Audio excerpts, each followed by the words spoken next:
Worldwide, cardiovascular disease affects the lives of hundreds of millions. Dedicated CardioNerds everywhere are working hard to fight this global epidemic. These are their stories. My dear CardioNerds, this is Amit Goyal. Join us on a new adventure as we journey through the maze of clinical practice guidelines. In this series, Decipher the Guidelines, we will take a deep dive into the 2021 ESC Cardiovascular Prevention Guidelines, focusing on similarities and differences from the American guidelines. This is a multidisciplinary collaboration between the CardioNerds, the ACC Prevention of Cardiovascular Disease Section, the National Lipid Association, and the Preventive Cardiovascular Nurse Association, developed with the mentorship from Dr. Eugene Yang. And remember, CardioNerds is a fellow-founded independent educational platform. The views expressed here do not necessarily reflect the opinions or policies of our employers. Do be a nerd and spread the word on social media and help others find us by rating and reviewing the show on your favorite podcast platform. And with that, it's time to get nerdy. The following question refers to Section 4.7 of the 2021 ESC Cardiovascular Prevention Guidelines. The question is asked by student Dr. Shivani Reddy, answered first by nurse practitioner Carol Patrick, and then by expert faculty, Dr. Eileen Handberg. Dr. Handberg is an adult nurse practitioner, professor of medicine, and director of the Cardiovascular Clinical Trials Program in the Division of Cardiovascular Medicine at the University of Florida. She has served as chair of the Cardiovascular Team Section and the Board of Trustees with the ACC and is president-elect for the PCNA. Welcome to CardioNerds, Dr. Handberg. Thanks so much. I'm so excited to be here. So today, our patient is Miss BW, who presents after her best friend was diagnosed with hypertension and is interested in measuring her own blood pressure. According to the ESC guidelines, what BP screening approach is recommended for making a diagnosis of hypertension? A, repeated measurements in one visit. B, a single measurement in a single visit. C, repeated measurements in more than one visit. Or D, reported patient history. Carol, which one is the correct answer here? Thank you, Shivani. The correct answer is C, repeated measurements in more than one visit.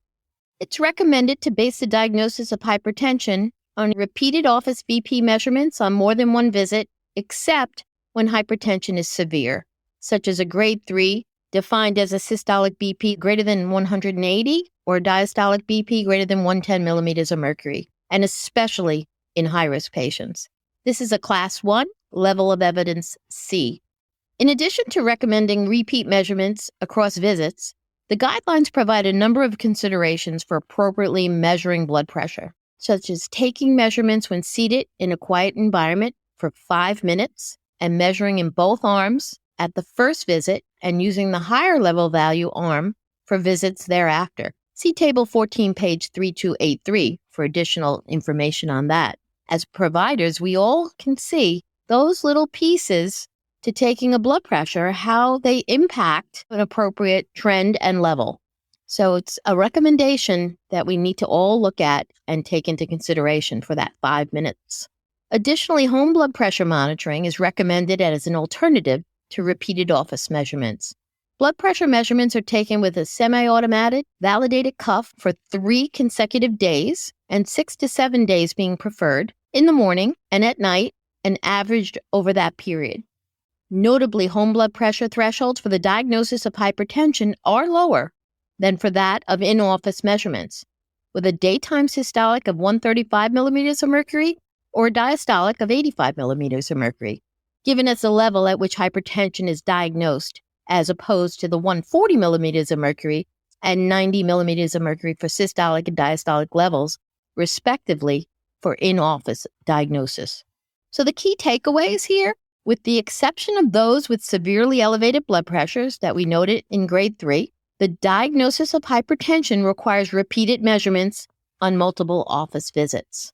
So I'm going to turn to our expert, Dr. Eileen Handberg here, to discuss some of the thresholds for clinic versus out-of-office BP measurements to diagnose hypertension. Maybe a focus on that white coat syndrome that we all hear about with our communities and patients. Dr. Handberg?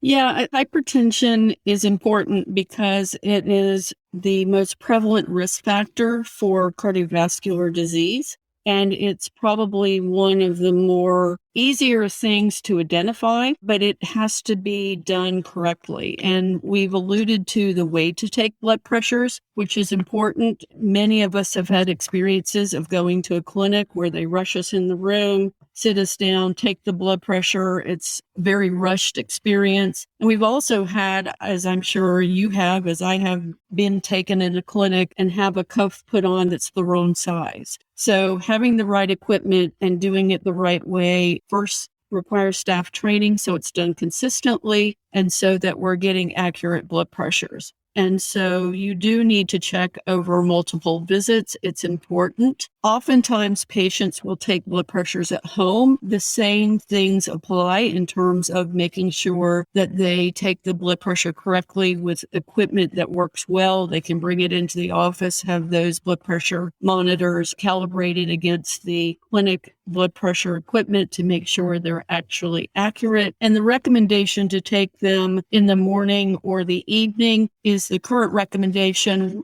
I sort of move actually to take it more towards the afternoon. Usually when people get up, if their blood pressure meds are working in a 24-hour cycle, blood pressure, they're very relaxed when they wake up in the morning. Sometimes their morning blood pressures are the lowest. And as the day progresses, they've undergone a lot more stress, then their blood pressure elevates. So taking them sort of in the middle of the day is kind of the highest stress way to see what's going on. The issue of white coat hypertension is important. About 30 to 40% of the population has white coat hypertension.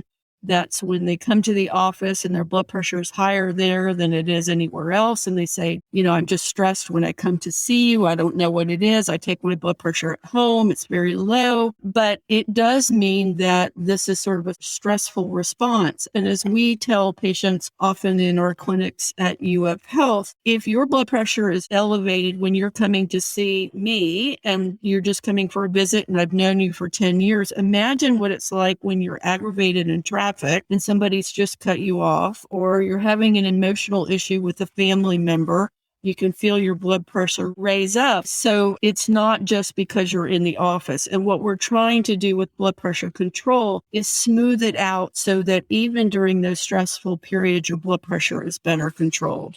Masked hypertension, we don't talk about as much, but this is blood pressure that's perfectly well controlled when you come to the office. Maybe it's a soothing experience, but then when you go home and you check it at home, the blood pressure is elevated. And actually the data in some recent analyses of this have shown that masked hypertension portends as much risk as persistently elevated blood pressure. So it's important to educate patients about their blood pressure, what we're looking for in terms of a goal and a target, how to take the blood pressure, having the right equipment, and then having them monitor it. The nice thing with technology today is that rather than get the graph I got in clinic last week from the engineer who plotted his blood pressures on actual graph paper over a 3-month period, most of us have smartphones, which have health apps and allow you to put blood pressure measurements into the phone. And so then when you come to clinic, I can pull up a patient's phone and an health app up, and then I can see what those blood pressures are.